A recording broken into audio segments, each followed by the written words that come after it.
आप सबको जय मसीह की गुड मॉर्निंग में शालोम एक और नए दिन में आप में से हर एक का स्वागत करता हूं। मैं आशा करता हूं कि आप में से हर एक जना सुरक्षित है।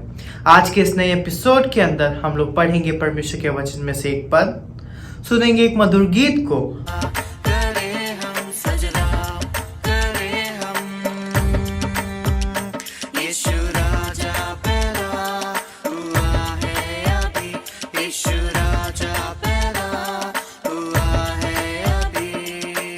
उसके बाद जाएंगे हमारे मेन वचन हमारे pastor reverend doctor Vijay Pal के द्वारा। आज के इस एपिसोड को शुरू करने से पहले मैं आपको बताना चाहता हूँ कि अगर अभी तक आपने हमारे इस चैनल को सब्सक्राइब नहीं किया है तो आप इस चैनल को सब्सक्राइब कीजिए, लाइक कीजिए और ज़्यादातर लोगों तक शेयर कीजिए ताकि ये परमेश्वर का वचन हम बहुत सारे लोगों तक पहुँचा सके। तो आइए बिना किसी देरी के आज के सुंदर वचन को पढ़ते हैं। Hebrew 11:6 And without faith it is impossible to please God, because anyone who comes to Him must believe that He exists and that He rewards those who earnestly seek Him.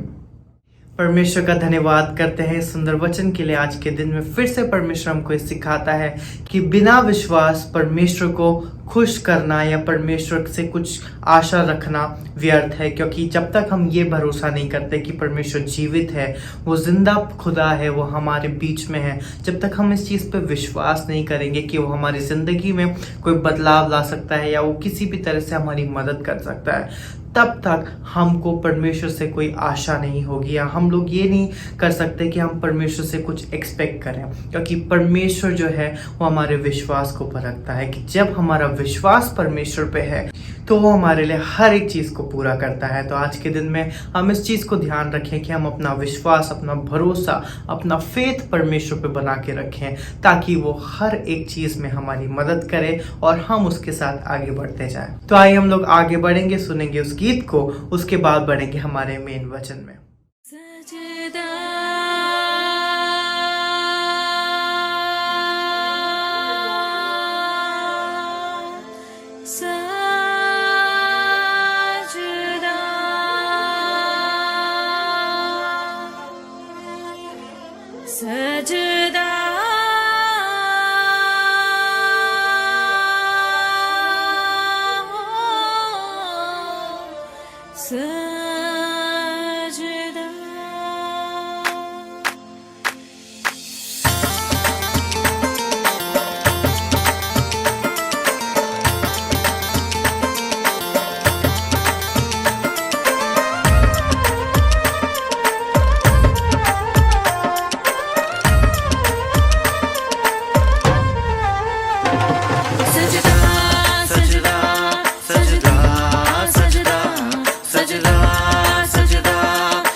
करे हम यीशु राजा पैदा हुआ है अभी, यीशु राजा पैदा हुआ है अभी। सजदा सजदा सजदा सजदा आया आया, देखो चरनी में राजकुमार। सजदा सजदा सजदा सजदा सजदा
प्रभु परमेश्वर को धन्यवाद देंगे आज के इस दिन के लिए, आज की सुबह के लिए, कि परमेश्वर ने एक सुबह और हमें दी है।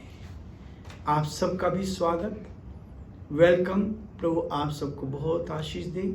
आज के दिन की शुरुआत प्रभु के वचन के साथ हम करना चाहते हैं, ताकि प्रभु की आशीष हम सब पर बनी रहे और हम प्रभु के वचन को अपने जीवन में महत्व दे सके। प्रियो, आज फिर उसी विषय को हम आगे बढ़ाएंगे।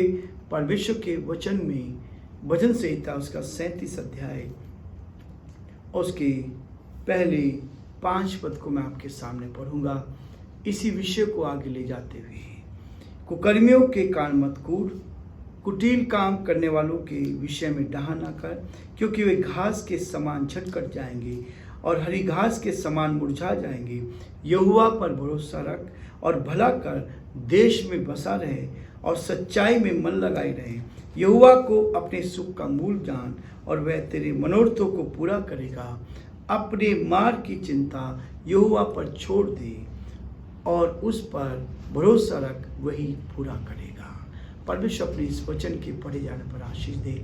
हम दुआ करेंगे, आंखें बंद करें, प्रार्थना करें। प्रभु, इस सुंदर वचन के लिए आपको धन्यवाद कि हम आप पे भरोसा रख सके। प्रभु जी, कुकर्मियों के कारण मत कूद, कुटिल काम करने वालों के विषय डहा ना कर, वे घास के समान झटकट जाएंगे। प्रभु, आपने हमें इस पृथ्वी पर जीवित रखा, इसके लिए धन्यवाद।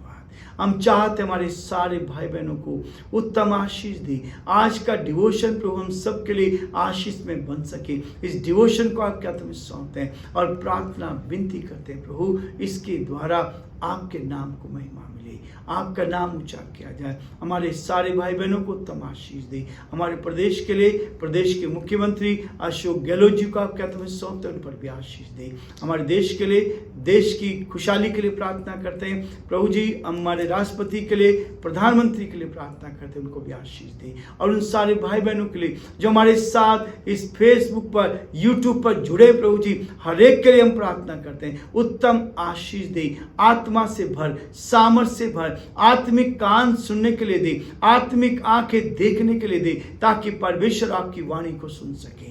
जिस विषय को लेकर हम चल रहे हैं प्रभु, हम प्रार्थना करते हैं इस वाणी को हम सुन सके, आपकी आवाज को सुन सके, आपके साथ अपने रिश्ते को बना सके। सारी महिमा हम आपको देते हुए इस प्रार्थना को अपने प्रभु, अपने उद्धारकर्ता यीशु मसीह के नाम से मांगते हैं, आमीन। प्रियो, इस विषय को आज हम समाप्त करना चाहते हैं। ये विषय इस बात को दर्शा रहा है कि हम परमेश्वर की आवाज को कैसे जानेंगे। हमने कल इस बात को देखा था कि परमेश्वर की योजना में सदा ही कुछ विशेषता है और वो चाहता कि हम पवित्र बने। आप पवित्र बनेंगे तो परमेश्वर आपसे संगति करेगा। आप पवित्रता का जीवन जिएंगे तो परमेश्वर आपसे बातचीत करेगा। आप उसकी योजना को जान पाएंगे, आप उसकी इच्छा को जान पाएंगे। परमेश्वर की कुछ शर्तें हैं। वो शर्त है, पहली शर्त है, परमेश्वर की जो शर्त है, परमेश्वर पर भरोसा रखना है। भजन संहिता उसका 37 अध्याय 3 पद में कहता है, उसकी शर्त है कि उस पर भरोसा करना। वो आपको कभी धोखा नहीं देगा, वो आपको कभी बिसराएगा नहीं। उसने कहा, मैंने तेरे चित्र को अपनी हथेली पर बना के रखा है। वो हमसे इतना प्यार करता है कि हम परमात्मा की हथेली के ऊपर रहते हैं, इसलिए उस पर भरोसा करना ये शर्त है। आप आवाज सुनना चाहते हैं तो वो कहता है कि एक शर्त है कि उसको हमें उस पर भरोसा रखना है। वो कहता है, यहोवा पर भरोसा रख, भला कर, देश में बसा रहे, सच्चाई में मन लगाए रहे। सत्य में मन रहना चाहिए, बुराई में नहीं, क्योंकि आप बने हैं तो सच्चाई के लिए बने हैं। आप बने हैं तो लोगों की भलाई के लिए बने। आप इस पृथ्वी पर जीवित हैं तो लोगों की बुराई के लिए नहीं, उनकी भलाई के लिए बने। प्रियो, ये शर्त परमेश्वर की। दूसरी शर्त है, वो कहता है परमेश्वर को अपने सुख का मूल जान। 4 पद में लिखा है प्रियो, भजन संहिता 37 का 4 पद कहता है कि यहोवा को अपने सुख का मूल जान। यानी वो सुख देने वाला है, वो शांति देने वाला है, वही रूट है, वही जड़ है, वही जड़ को जो आपके जीवन में है परमेश्वर आपको आशीष देना चाहता है। और ना केवल आशीष देना चाहता है प्रियो, वो इस बात को कहता है कि वो तेरे सारे मनोरथों को पूरा करेगा। जो परमेश्वर ने आपके लिए पूरी योजना बनाई है उसको वो पूरा करेगा, उसको आपके जीवन में पूरा होता देख पाएंगे।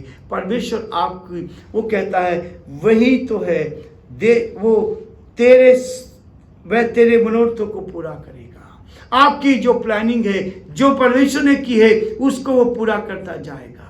तीसरी बात कहता है परमेश्वर की इच्छा के प्रति समर्पित होना है। जो परमेश्वर ने आपके लिए इच्छा तैयार की है उसकी इच्छा के प्रति आपको समर्पित होना है। रोमियो उसका 12 अध्याय और उसके 2 पद में लिखा, इस संसार के सदृश न बनो, परंतु तुम्हारे मन के नए हो जाने से तुम्हारा चाल चलन भी बदलता जाए, जिससे तुम परमेश्वर की भली भावती और सिद्ध इच्छा अनुभव से मालूम करते जाओ।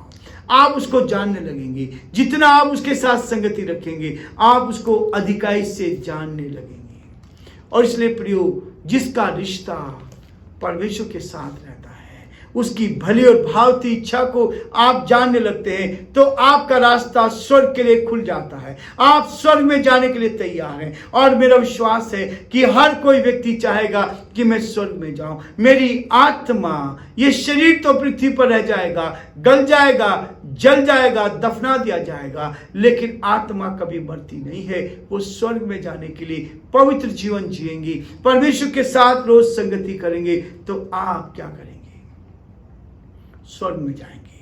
प्रियो, वचन में लिखा है जिसने एक बार जन्म लिया है वो 2 बार मरेगा, और जिसने 2 बार जन्म लिया है वो केवल 1 बार मरेगा। हमारी आत्मा का जन्म, जो मरी हुई आत्मा है, पाप के कारण मरी हुई है, जिस दिन आप पश्चाताप करते हैं, जिस दिन आप गुनाहों से तौबा करते हैं, उस कलवरी के क्रूस पर यीशु मसीह ने आपको बचाने के लिए वो बलिदान किया है। एक ही बलिदान उसने किया है। अब बलिदान करने की आवश्यकता नहीं है। अब बलिदान की आवश्यकता नहीं, केवल गुनाहों से तौबा करने की आवश्यकता है। जब आप सच्चे मन से यीशु मसीह से अपने गुनाहों की तौबा करेंगे तो जीवन आपको मिलेगा। एक भाई से मैं बात कर, उसकी दोनों किडनियां खराब थी, इलाज कराना चाहा। उन्होंने कहा मेरे लिए दुआ करें। मैंने उनसे कहा आप ठीक हो जाएंगे, दोनों किडनियां ठीक हो जाएंगी, पर आप क्या करें? अपने गुनाहों से तौबा करें, यीशु मसीह के नाम से पश्चाताप करें। बोला मैं ऐसा नहीं कर सकता। और उसके बाद कुछ समय के बाद ही मुझे पता लगा कि भाई इस दुनिया को छोड़कर चले गए। जीवन नहीं चाहिए। तौबा करने के लिए हम डॉक्टर के पास जाते हैं, दवाई लेते हैं, जैसा डॉक्टर कहता है वैसा करते हैं, लेकिन परमेश्वर का वचन कहता है जीवन चाहिए तो गुनाहों से तौबा करनी है, क्योंकि केवल यीशु मसीह ने ही आपके गुनाहों के लिए, आपके पापों के लिए कलवरी के क्रूस के ऊपर क्या दिया? अपने प्राण को दिया, और फिर 30 दिन जीवित होगा। और आज भी वो जीवित है। वो आपकी दुआओं को सुनता है, आपको जीवन देता है। जिसने 1 बार जन्म लिया 2 बार मरेगा, जिसने 2 बार जन्म लिया वो केवल 1 बार मरेगा। ये शारीरिक मृत्यु जो पाप के कारण आदम को दी गई थी, श्राप दिया गया था, उससे तो कोई बचा नहीं सकता। लेकिन आपकी आत्मा जो हमेशा तक जीवित रहेगी, और यदि इस पृथ्वी पर आपने परमात्मा के साथ रिश्ता बनाया, उसकी आवाज को आपने सुना, पवित्र जीवन जिया, तो आपका स्थान स्वर्ग में होगा, जहां हमेशा का जीवन होगा, आनंद होगा, खुशी होगी, शांति होगी, तसल्ली होगी। और परमेश्वर चाहता है कि कोई भी व्यक्ति नरक में ना जाए। परमेश्वर नरक से बचाना चाहता है। ये नरक क्या है? इस नरक से आप कैसे बच सकते हैं? नरक की वो धधकती आग है। प्रकाशित वाक्य उसके 21 अध्याय में यदि आप पढ़ेंगे तो वहाँ उसके 8 पद में इस बारे में वर्णन किया गया है। प्रकाशित वाक्य 21 अध्याय 8 पद में कहता है कि नरक में कौन कौन जा सकता है। मैं जा सकता है इसलिए लगा रहा हूं, हमें समय है उस नरक से बचने के लिए। वो कहता है पर डरपोकों, अविश्वासियों, घिनौनों, हत्यारों, व्यभिचारियों, ठोनों, मूर्ति पूजक को, सब झूठों का भाग उस झील में मिलेगा जो आग और गंधक से जलती रहती है। ये दूसरी मृत्यु है, जब हमारी आत्मा को आग में डाल दिया जाएगा, नरक में डाल दिया जाएगा। ये दूसरी मृत्यु जो हमेशा तक, लाखों साल तक हमें तड़पना होगा। उससे बचने के लिए हम परमेश्वर की आवाज को जानें, परमेश्वर की आवाज को कैसे पहचानें। प्रियो, पहली चीज कहता है परमेश्वर का ये वचन के द्वारा आप उसकी आवाज को पहचान सकते हैं। ये वचन आपसे बातचीत करेगा। रोज मैं इस वचन को पढ़ता हूं, रोज ये परमेश्वर मुझे नई नई बातें बताता है, मेरे से बात करता है। ये परमेश्वर का वचन है, ये आपसे भी बात करेगा। रोमियो उसका 8 अध्याय उसके 16 पद में भी इस बात को कहा है, जब आप उसकी आवाज को सुनना चाहते हैं, अपने कानों को खोलें, अपनी आत्मा को खोलें, अपने हृदय को खोलें। और जब आप उसके अपने हृदय को खोलेंगे तब परमेश्वर क्या करेगा, इस बात को स्पष्ट करता है। रोमियो उसका 8 अध्याय और उसके 9 और 10 पद को वो मेरे आपके सामने इस बात को कहता है। 16 पद में लिखता है, आत्मा आप ही हमारी आत्मा के साथ गवाही देता है कि हम परमेश्वर की संतान हैं। जब आत्मा मिल जाती है, आपकी आत्मा जिंदा हो गई, आपने गुनाहों को छोड़ दिया, जब वो दोनों एक मिल जाती है तब क्या होता है, परमेश्वर हमारे जीवन को एक कर देता है। तबाही भरकर हम उससे प्रार्थना करते हैं। परमेश्वर का वचन के द्वारा आप बात कर सकते हैं। परमेश्वर की आत्मा, तीसरी चीज है परिस्थितियां। जो परिस्थितियां हमारे साथ घटती है, एक द्वार बंद होता है तो दूसरा खोल देता है। परमेश्वर हमारे सामने समस्या आती है, उन समस्याओं में भी परमेश्वर हमसे बात करता है। और चौथी बात है दर्शन के द्वारा परमेश्वर आपसे बात करता है। परमेश्वर आपको दर्शन देगा, आपको स्वप्न देगा और स्वप्न के द्वारा भी आपसे बातचीत करता रहेगा। प्रेरितों का उसका 16वां अध्याय आप निकालेंगे। प्रेरितों उसका 16 अध्याय उसके 9 और 10 पद में परमेश्वर हमसे बातचीत करता है। कैसे करता है, वहां पौलुस ने रात को एक दर्शन देखा कि एक मकिदुनिया पुरुष खड़ा हुआ है, उससे विनती करके कह रहा है, पार उतर कर मकिदुनिया में आ और हमारी सहायता कर। उसके ये दर्शन देखते ही हमने तुरंत मकिदुनिया जाना चाहा और ये समझ कर कि परमेश्वर ने हमें उन्हें सुसमाचार सुनाने के लिए बुलाया है। प्रियो, यह है परमेश्वर की आवाज। 4 तरीके से आप परमेश्वर की आवाज को सुन सकते हैं। पहली आवाज है इस परमेश्वर के वचन के द्वारा। ये वचन आपको प्रेरित करता है, आपको उसकी आवाज रोज सुनने को मिलेगी।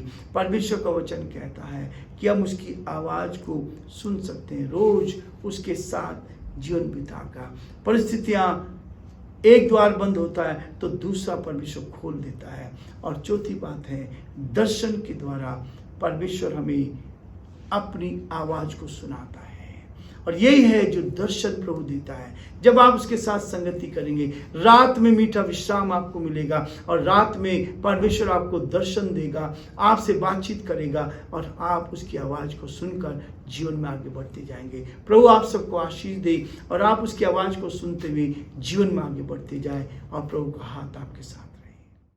Thank you so much. अभी तक आप लोग हमारे साथ बने रहे। परमेश्वर की हाथ और उसकी आशीष आप में से हर एक के साथ बनी रहे। Have a nice day. God bless you all.